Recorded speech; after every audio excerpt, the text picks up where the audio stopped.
បងអូនដែលមានបញ្ហាស្អុយក្លៀកងោងបប៉ុណ្ណាក៏ដោយនេះមកសាកជាមួយរបស់នេះនិយាយពីថាបំបត្តិក្លិនគឺ100%តែម្ដង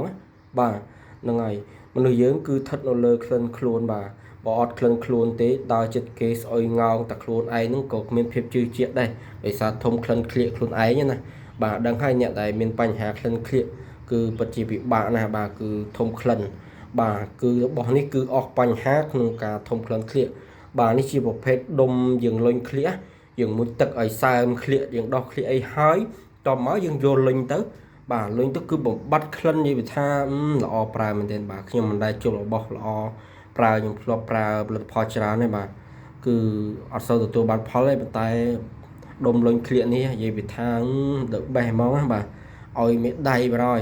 បាទអ្នកដែលមានក្លិនក្លៀកស្អុយងោងប៉ុណ្ណាក៏ដោយមកសាច់ជាមួយរបស់នេះនិយាយថាអែមខ្លាំងមែនតើ100បាទមកដុំនេះបាទនិយាយថាដោះវិញកាន់ខែកាន់ឆ្នាំមិនឃើញតាណាសោះនិយាយថាល្អប្រើយ៉ាងហ្នឹងបាទសំលុយយើងបានយូរទៀតបាទហ្នឹងគឺខ្ញុំមកគោរពវាចេញបាទដើម្បីបង្ហាញដល់បងអូនបាទដើម្បីមើលសាច់នៅខាងក្នុងបាទនេះគឺដុំគេនេះបាទដុំវាមូលរឹងអញ្ចឹងយើងមុជទឹកដោះក្លៀកឲ្យសើមកបន្ទាប់មកយើងលុញទៅបាទនិយាយពីថាការពារប្រសិទ្ធភាពវិញការពារ1ថ្ងៃ2ថ្ងៃបរយបើយើងមិនលាងទឹកក្លៀកចេញនិយាយត្រង់បរយបាទខ្ញុំប្រើផ្ទាល់ហើយថាអែមបដ ாய்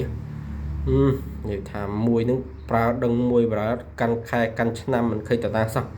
បាទចង់បានអាចតតងមកបាន